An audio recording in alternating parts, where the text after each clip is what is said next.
Lyon à 16h à Altoumama. seen pronostic joxe ngeen ko yow nga ni 9h05 ngay xam benn problème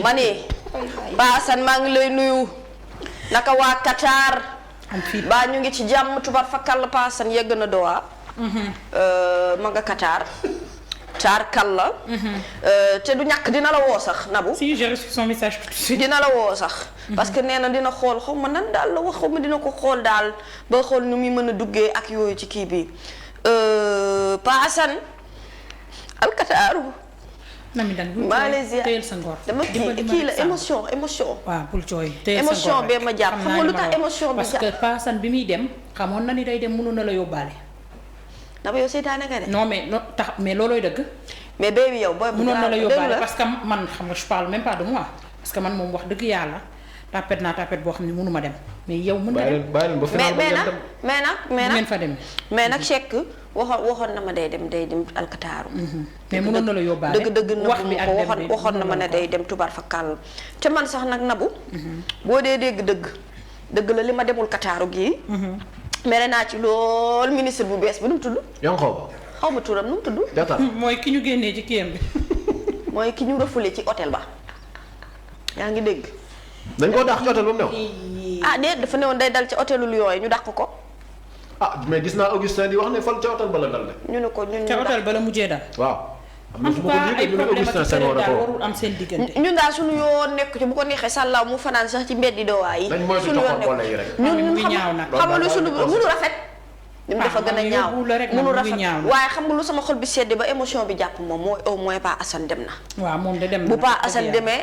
tarkal li ñu soxla ci wàllum xibaar information ca Doha daañu ko am te itam sagal na 2A ndax bu demee dinañ ne 2A au moins Pa Assane demal na fa télé ba donc émotion boobu moom a jàpp fa nga nekk ca Doha nag yàlla na la fa yàlla defal jàmm ju bëree bëri seet mu ngi déglu moom Cheikh am naa yóbbante pour moom après am nga yóbbante waaw bu la neexee nga jox ma joxal la ko de nee ko la ma waral ci gradin yi Karim Meïssa Wade si dina fa nekk dégg naa tey day dem sa match ba ma ki waajal dina fa nekk tey de Karim de tey bu seetaanewut match bi paasa wëral ma ko ba fotool ma Karim yónnee ma foto lan la Nabou lu xew ñii nee nañ Nabou yaa ngi ruube Pa Assane de ba mu ñëw ba ngeen dagg vidéo yónnee ko loolu lay xaar dañ koy dagg problème bi Pa Assane ñëw de yi seetaan ngeen dagg vidéo yónnee man sama gars yi moom dama leen a wóolu moom ci dagg vidéo yónnee rek loolu amuñ ci benn problème te looloo rafet sax looloo gën def leen noonu di leen dagg di koppati joxe man d'accord naa loolu man de waxuma fi dara jàmm rek laa fi wax yaa Kataaru ci jàmm Pa Assane daal ayca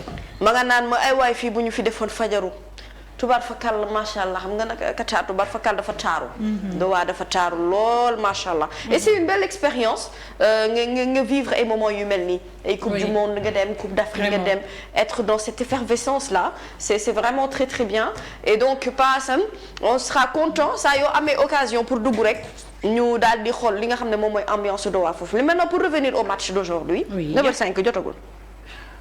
kon des na yaa njëkk a ñëw saagu saas. équipe type bi la wax quoi. ayca. équipe bi lu mu wax ci équipe type bi. loo wax ci équipe type bi la mu tay bi waaw loo ci wax. koo koy classé quoi. kan nga may classé parce que Fodé Ballo incertain Sadio Mané absent tey boo doon teg yow lan ngay teg. est-ce que xam nga ne Nabou Cor tey ngay gis prestation équipe nationale boo xam ne gëj nga koo gis. waaw. xam nga lu tax. xale yi le fait que Sadio Mané mu forfait ci match bi daf leen a gën a motiver ñoom. pour que ñu gën a am taxawaay bu am jom te nag Nabou. oui sa équipe nationale amul joueur cuune de. nga xam nga loolu. kenn newu fa kuy cuune. yow tu as la meilleure équipe en ce moment. bu dee xool sa milieu de terrain dafa baax say attaquant dañoo baax. yaa ngi dégg say défenseur dañoo baax. tubaab fakal la macha allah nga gis benn Idrissa Gana Gueye benn Kalidou Koulibaly ci terrain rek dawal na xel. parce que dafa am benn ossature ak benn maanaam dafa am benn solidité bu ñuy représenter. donc le fait que Kalidou takk rek ni brassaaru capitaine. loolu rek déjà c'est grand pour une équipe. yokku ci l'esprit parce que ils ont envie de prouver que dëgg-dëgg ñoom ils sont compétents et que fi ñu leen teg ñu ngi leen fa war a teg. beneen bi ci topp mooy on part avec une casquette de champion d'Afrique. et c'est pas des moindres c'est-à-dire qu'aujourd'hui rien que turu Sénégal rek nga wax ko ñàkk ko bañ a wax dina am benn crainte bu ndaw bu muy xaw a def ci yow. parce que dëgg-dëgg booy xool techniquement l'équipe est bien formée beneen bi ci topp mooy ils sont tous en compétition. et donc ñoom ñëpp bu fekkente ne entraînement am nañ ko. Ils n'ont pas grand-chose à prouver dans leurs clubs respectifs. Parce que sincèrement c'est de très bons joueurs qui évoluent très très bien. beneen bi ci topp mooy ils ont ce poids-là même bu fekkee ils sont pas favoris bëgguma sax ñu jox leen favoris ci coupe du monde bi. mais quand même ils partent avec une casquette lourde la casquette de champion d'Afrique. donc c'est les représentants de l'Afrique même s'il y a d'autres États africains yi nga xamante ne ñu ngi ci compétition coupe du monde bi. donc rien que pour ça je pense que xale yi dinañu mën a prouver vraiment aujourd'hui et également donner à Sadio Mané cette satisfaction-là. fi mu toog ci liu hôpitalam j'ai vu d'ailleurs qu'il a envoyé un message de soutien.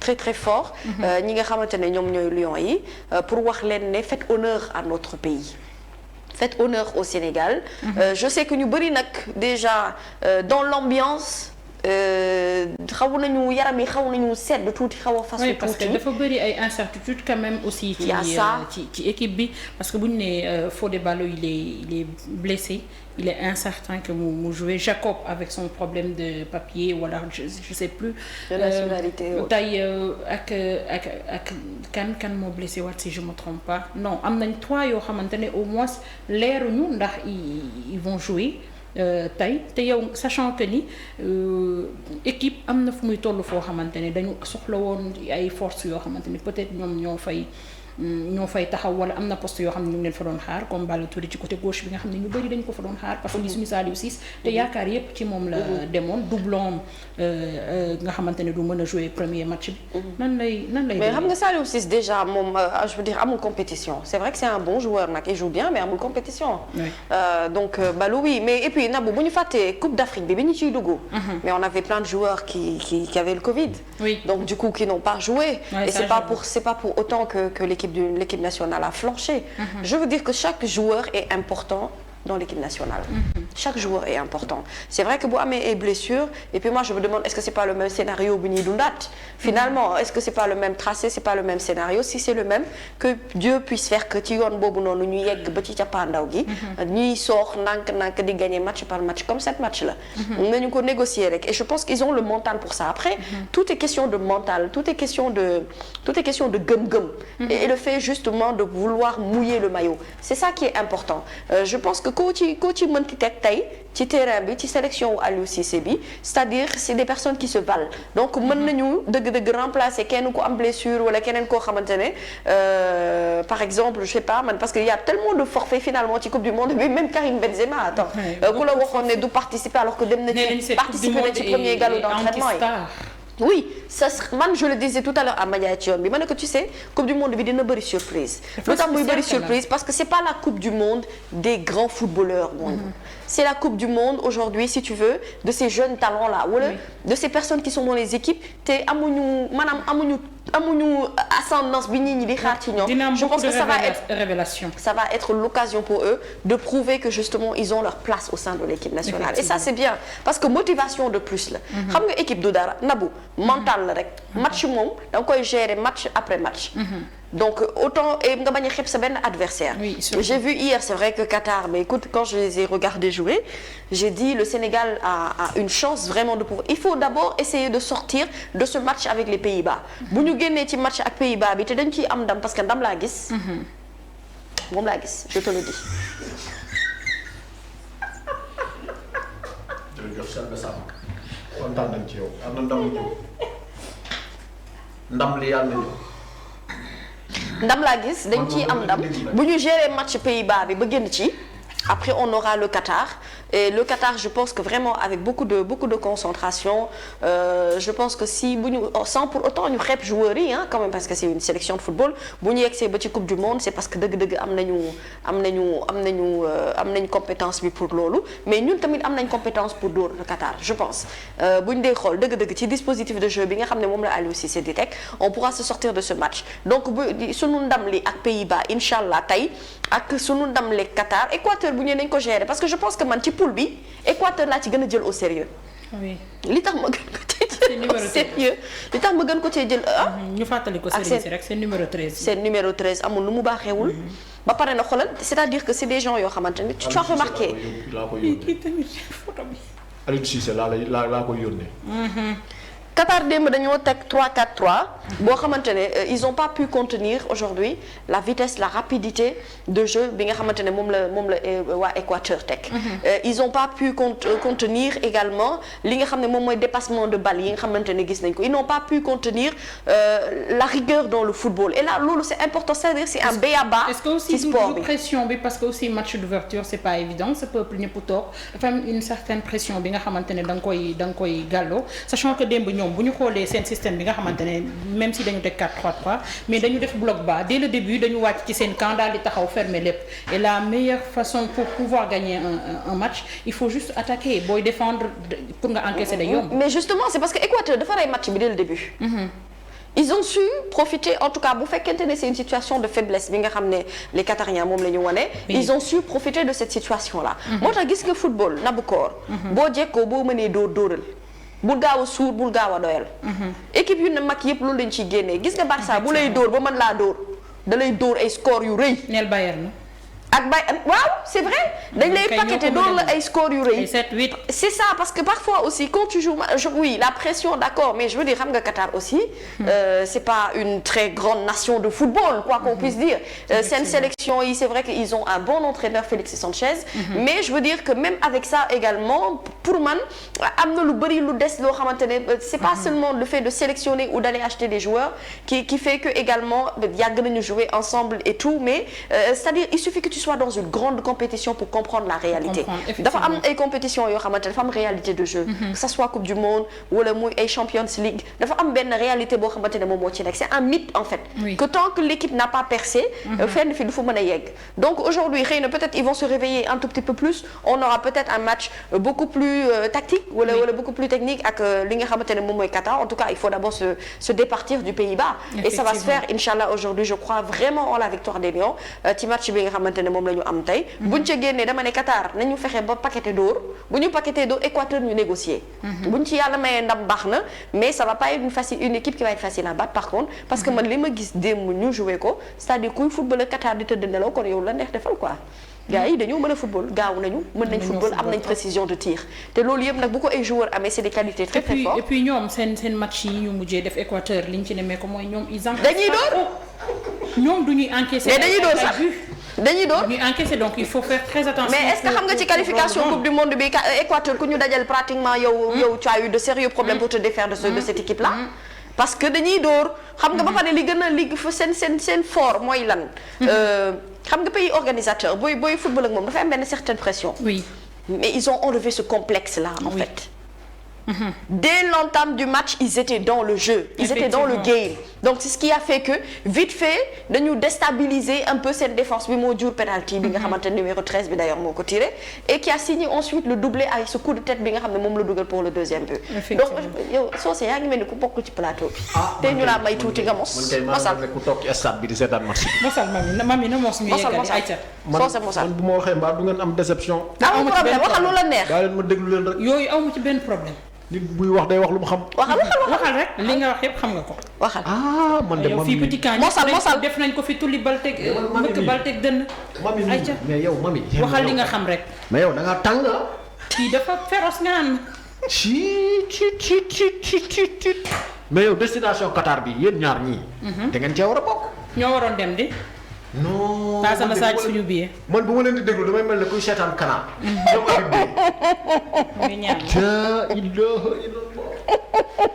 allahu akbar. ay waay yéen am ngeen xam-xam ci football bi. dëgg la Maguette nee na nañ la def adjoint Aliou Cissé mënut a ñàkk. bàyyi leen ma noppi rek damay bañ ngeen am déception. mami mënul ñàkk ci équipe bi mënul ñàkk. ñu am déception ndax man boo toogee fii di ma laaj ay 11. ay ca rek waxal tey lan nga xalaat non même boo waxul ci 11 bi waxal lan nga xalaat ci équipe bi ak incertitude yi nga xamante ne am na ci certains joueurs yi nga xamante ne peut-être ñu ngi leen doon xaar par rapport ak effectif bi et que bu ñu mën a jouer lan nga xalaat. joueurs yi laa xamut nabu. wu sama. xam nga koo xamut mun a wax ci moom déggoo ma de équipe nationale na ma Sénégalais yëpp baal équipe nationale xaw ma ci Aliou Cissé xam naa ko. ak kan. Koulibaly xam naa ko xàmmee naa ko Sadio Mané xàmmee naa ko. Sadio Mané moom boo ko xàmmeewul ñu dóor la ba nga. Koulibaly mooy kii Macky Sall doon jox drapeau. waaw mooy défenseur bi mooy capitaine. Gana Gueye du moo ne PSG. waaw xàmmee naa déedéet génnal foofu mu ngi Everton léegi. jóge na fa du gis nga ni ma lay waxatee ngi nii yëguma ko ak kan defe naa ñooñu laa xam ci équipe nationale. mais xam nga leen. mais xam nga Ismaïla non Sarr. non xamoo Ismaïla Sarr. xàmmee naa leen. xam nga Ismaïla waaw Sarr. Ismaïla Sarr xam nga Cheikhou Kouyaté. xam nga Cheikh Kouyaté wax naa ko. mooy borom ñaari jabar yi. waaw. borom deux gala. waaw mais kon xam nga leen nag kon kay dëgg-dëgg xam nga. ñooñu laa ci xam. dama leen a xàmmee rek xaw ma leen. li may def kay mooy ñaanal leen. ñu toj caax yi tojaat caax yi. yéen coupe du monde bi indi ko ci réew mi. amiin waay. li ñu ko defoon ci coupe d'Afrique. non émotion boobu yàlla nañ ko dundaat ci mondial. amiin yaa rabbal alamin.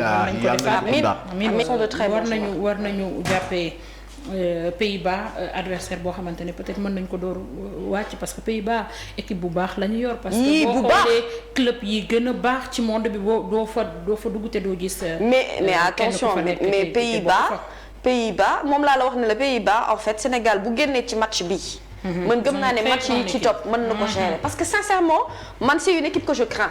oui man Pays-Bas équipe la bu ma craindre en réalité man amul benn équipe bu nekk ci coupe du monde bi bu ma xeeb man personnellement. parce que je trouve que boo xësee ba yegg si ci niveau compétition coupe du monde rek ak sélection bi ni mu taree. c'est parce que réellement tu as le niveau pour. et puis maintenant les Pays-Bas nag pays de football la.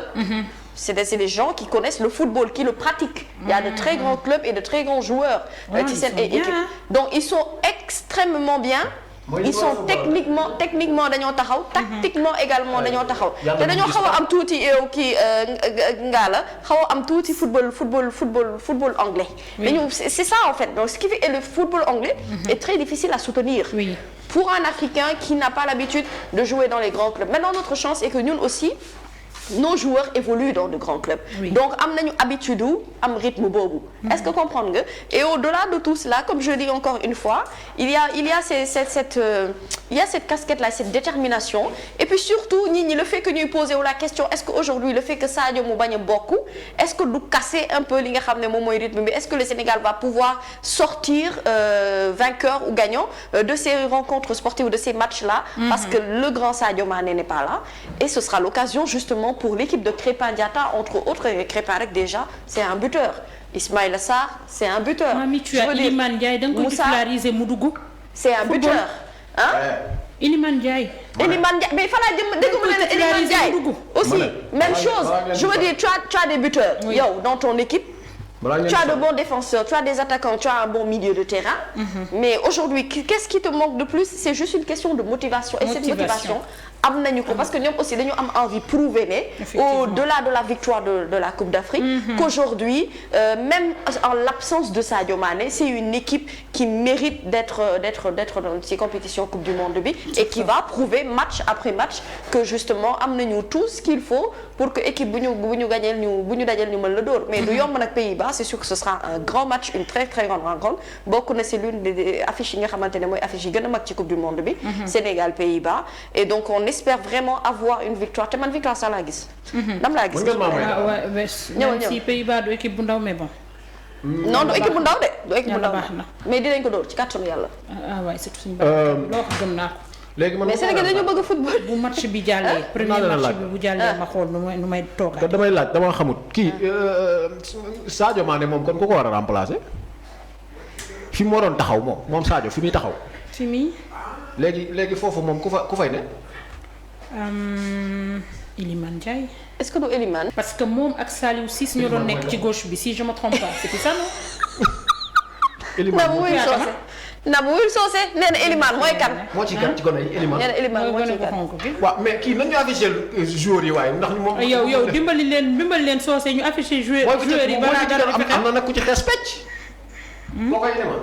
waaw non ki ci respect moom la ñuy régler ay problème mu papier fu mu nekk nii. Jacob non Iliman dafa respect Abdou Diallo lay wax ay waay. kii mu ngi wax Abdou Diallo lay wax Abdou Diallo ngay wax kee wala. waaw kay xeesa booy bee ci digg bi. kooku mooy Abdou Diallo. kooku mooy Abdou Diallo. ñii de Sadio Mané laa ci xàmmee Crépin Koulibaly ñi ci des ñëpp xaw ma leen. ngeen jéggal ma nag. Man Ndiaye. waaw mën na nekk de yow Kouyaté moom nga est-ce que du ko teg ak Gana. kee tent bopp bi ne du Ismaïla Sarr. déedéet du Ismaïla. Ngalla. du Ismaïla Sarr Ismaïla nekkul ci. góol bi mooy kan. Gana Iliman. non gauche. ñu def ko gauche Ismaïla Sarr ak. tey sunu coach yi Nabukor coach. d'accord c'est bien. y a 16 millions de. yàlla nañu yàlla may ndam ay waay lii yàlla nañu yàlla may ndam Pays-Bas rek boo ko dóoree Van Dijk ak ñetti karawam rek boo ko dóoree ba pare après ñu xool nag yeneen ci des nan lañ koy négocier ndax match yëpp mën nañ ko négocier yàlla baax na mais bu fekkee ni dañu bëgg a dem ba Pape Matar aussi c'est bien possible mën na nekk. waaw yooyu yëpp mën naa nekk ak ku fa mënta taxaw daal day toj caax yi rek. na yëngal bii rek sénégalais yi di kontaan. non dina baax de incha allah. coupe bi daal man yàlla nañ ko yenu. waaw loolu daal lay ñaan man mondial bi yàlla nañ ko yenu indi ko Afrique. amiin ya rabbal alamin. amiin waay yàlla de mën na lu ne. xam nga parfois nag suñu borom buy defar day mel ni kuy yàq nag. nga gis ay blessures gis ñoo xam ne dañoo war a bokkuñu gis ay difficultés fii ay problèmes fii enfin mais ce qui est important c'est l'union des cœurs. ce qui est important mooy que xol yëpp ak yéene yëpp doon yéene gu rafet quoi parce que quand même moment de football c'est le seul moment bi nga xam ne mooy regrouper tout un peuple tey bi may ñëw ci yoon maa ngi gis mag comme ndaw góor comme jigéen ñu ci bëri ñu ngi sol seen maillot comme man ak ay xale yoo xam ne bi ñuy jàngi dañoo sol seen ay maillot moo lay wan ne Sénégal dafa am lenn loo xam ne dañ ko moom daal c'est cet esprit patriote là et c'est important que kenn ku ci nekk ci ñun di ko wuyoo di ko ndamoo saa su nekk et puis voilà le fait déjà d'avoir gagné la Coupe d'Afrique c'est extraordinaire de participer à cette Coupe du Monde avec ce challenge là c'est déjà bien maintenant il faut négocier les matchs bi ñu gagné Coupe d'Afrique ba tey dafa dundalaat le football local parce que bu ñu seetaanee match AS Pikine ak GFC mu nekk léegi da nga koy seetaan comme ñëpp 2STV yi nga xamante ne dafay def direct. da koy teg en direct yooyu yëpp wax dëgg yàlla on apprécie quoi on apprécie. te da ngay gis jeu bu nice jeu bu baax li ñu des rek mooy ñu jéem a defaraat stade yi ba mu gën a rafet. nit ñi am envie. da nga naan ñu tabax ay stade. tabax ay stade xam nga nit ñi di am envie di dem seetaani ji bu sa club tey man AS Pikine bi j'aurais bien aimé y être mais. tamit da ngay xalaat daal. mais xam nga nag waaw. ngay xalaat non en fait Coupe d'Afrique bi passé. bilaay xoolal loo bëgg wax ci sport bi dañ la koy may waxal lu la neex. loo wax rek ma teg fa baaraam dama yow kii sama xarit la te dafa bëgg sport. fàttali ma stade yi après ma ñëw ci. en fait Coupe d'Afrique bi passé dama ci gis benn sursaut national boo xam ne dafa ma neex ci mbir yi. bilaay gis nga slogan boobu maa ngi ko wuti ndam li. bu garaaw gi noonu. bu garaaw ñun fekk ñu ngi mànkoo rek di am lu ñu bëgg. l'union fait la force. lu ñu manqué woon ci Coupe d'Afrique bi. nañu manqué bu ko raw. ci mondial bi. boole kër yi. jël les divergences politiques teg ko fële. parce que lii affaire nation bi la. c'est la nation sénégalaise. affaire de ñun sénégalais yépp la amul pël amul joola amul séeréer amul naar amul keneen Sénégal la Sénégal. te ñun ñëpp ay sénégalais la donc nañ manqué pousse gaynde yi. ñu jël coupe monde bi indi ko fii te Sadio Mané wér ak jàmm te mu gaaw. loolu daal lay ñaan sursaut national bi ma gisoon daal ci man daaw ma seetaan football la honnêtement et je l'avoue je l'admets man football du sama sincèrement pour dire la vérité mais gis nga bi ñu jëlee coupe bi saa yi damaa meloon ne Aliou Cissé Thial xam na ne xaw ma ci lu bari kat. mais fierté bi ma àndaloon fierté nationale bi dugg na ma ba. c'est la fierté de tout dama le monde jubilé. donc loolu yàlla nañ ko dundaat ci mondial bi. amiin waay. waaw yàlla nañ ko dundaat ci mondial bi. amiin te loolu rek moo ko mënoon parce que ci Coupe d'Afrique bi nga gis que ni nit ñi dañu soudé dañu nekkoon benn xam nga manko et que voilà victoire bi match par match quart de finale demi-finale amul woon sax autant d'engouement parce que dans la tête des Sénégalais c'était le moment. et loolu noonu la ñu war a reconduire ci coupe du monde bi mami nga ne la wax ci stade yi. waaw dama doon wax ci stade yi ma ne la xam nga aujourd'hui football bi mën na gën a évoluer sax mën nañu dem ba benn niveau boo xamante ne c'est-à-dire même bu ñu dee sélectionné pour équipe nationale dañuy ñëw ci sunu club nationaux yi. def benn sélection boo xamante ne fii la en interne c'est possible mais pour loolu mu am. il faudrait que des instituts comme Institut Diamba qu'il y en ait plusieurs. Pour loolu am il faudrait que dans chaque région de ce pays ci booy xool ci yenn gox yi yenn département yi au moins mu am ay stades yu baax. xam nga aujourd'hui infrastructure sportive c'est-à-dire dëkk mu tey ji munoo yow Sénégal mënul accueillir benn nu ñu koy waxatee benn coupe mënuñu ko maanaam benn organisation coupe d'Afrique wala coupe du monde voilà ngeen baal ma mënuñu ko organiser ci réew mi parce qu'on n'a pas ces infrastructures sportives là à part le stade Maître Abdoulaye Wade et encore l'état du gazon on en a parlé ici c'est un beau stade dëgg la mais moom rek doyul stade Léopold Sédar Senghor bi boo rombee gis état bu mu nekk mais sa xol day jeex. même si ñu ngi koy réfectionné nii ñu koy defaraat. avant ñu koy réhabiliter avant ñu koy réfectionné dama ne. tabaski sax mbaaru xar ya foofu nga ko daan jënd ji. boobu dañu ko waroon a wàccee ba mu mokk ñu defaraat ko parce que stade boobu. nabu ñun ñëpp c'est-à-dire nañ fa sunu équipe nationale ñu fay dem di fa football yi stade boobu dafa am histoire également dañ ko war a defaraat stade Demba Diop.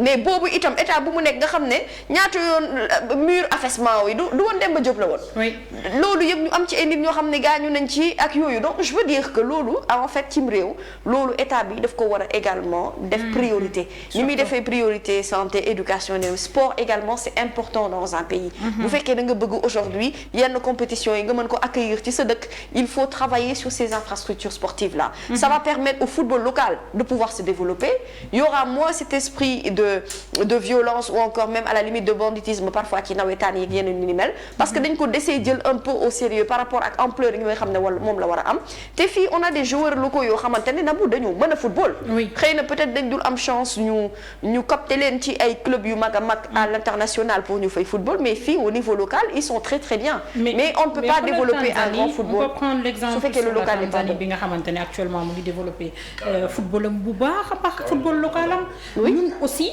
mën nañu def pareil parce qu'on a de très bons joueurs et Sénégal je peux dire que en Afrique moom Cameroun ay dëkk la yoo xamante ni football dañ koy dundee. c'est des pays de football. Algérie je parle pas des pays maghrébiens parce que ñoom aussi dañuy dund football mais Sénégal Cameroun doo mënoo tudd en Afrique ñi nga xamante dañuy dund football.